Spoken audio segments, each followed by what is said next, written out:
안녕하세요. 오레오 부동산 중개법인 대표 박재입니다. 자, 오늘 시간에는 지상권에 대해서 알아볼게요. 이게 뭘까요? 일단 지상권이라는 거는 타인의 토지에 건물이나 기타 공작물 또는 수목을 소유하기 위해서 그 토지를 사용하는 권리입니다.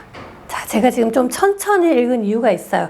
타인의 토지인 거, 토지를 사용하는 권리인 거예요.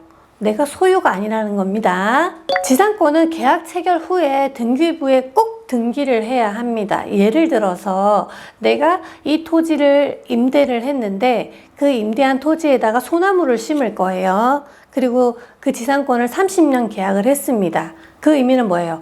토지 자체는 남의 토지지만 내가 30년 동안 거기를 사용할 수 있는 권리를 얻은 거잖아요. 근데 그 권리가 있다 하더라도 등기부에 꼭 기입을 하셔야 되는 거예요.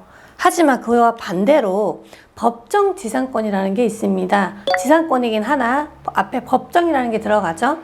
법률 규정에 의해서 당연히 성립하는 지상권이에요. 자, 법정 지상권에 대해서 모르시는 분들은 저희 내용의 정보성 영상에 보면 법정 지상권 치시면 검색하면 나올 겁니다. 제가 찍어 놨으니까 그걸 참고하세요.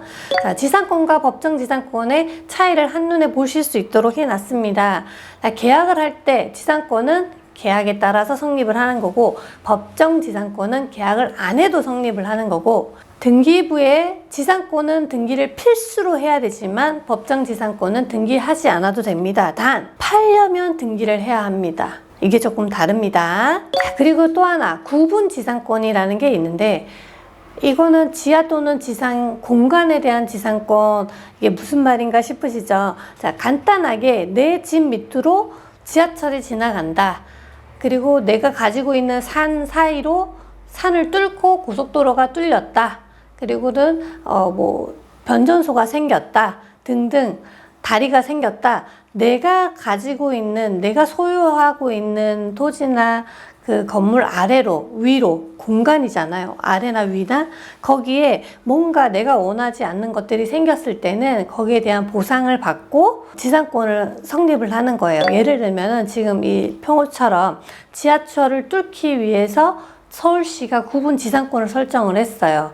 그래서 아파트 층수가 40m 또는 80m 지하까지는 구분 지상권의 효력이 있습니다. 대부분 보면 공익을 목적으로 하는 게 구분 지상권을 설정하는 이유입니다. 그래서 개인적으로는 할 일이 거의 없다고 보시면 돼요.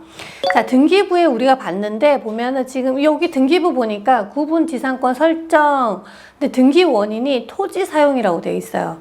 이 토지 사용이라는 건 땅 주인이 사용을 승낙을 한 걸 얘기를 하는 겁니다. 그 반대로 이 등기 원인에 사용 재결이라는 글씨가 있을 수도 있는데 강제로 땅을 수용하거나 사용하는 거, 일정한 보상이 따르는 이 사용 재결이라는 게 있는데 대체적으로 거의 99%가 등기 원인의 토지 사용이라는 문구가 들어갑니다. 그러니까 그렇게 이야기를 하시면 되고 거의 일반적인 분들은 잘 모르시는 경우가 많아요. 그래서 지금 제가 오늘 지상권의 법정 지상권, 그냥 지상권, 구분 지상권에 대해서 각각 의미하는 거를 말씀드렸습니다. 어렵진 않으시죠? 자, 오늘도 좋은 글귀 소개시켜 드릴게요. 누군가를 조금의 의심도 없이 완전히 믿으면 그 결말은 다음 두 가지 중에 하나다. 최고의 인연을 만나던가 최대의 교훈을 얻던가. 자, 여러분은 어느 쪽이셨습니까? 아마 많은 분들이 최고의 인연을 만나기보다 최대의 교훈을 얻은 게 더 크지 않을까 싶습니다. 하지만 인생은 짧고도 길다고 생각합니다. 아마 좋은 인연을 만나실 겁니다. 누군가를 한 번쯤은 아무 의심 없이 믿어보는 그런 마음의 여유가 있었으면 좋겠습니다. 또 뵙겠습니다.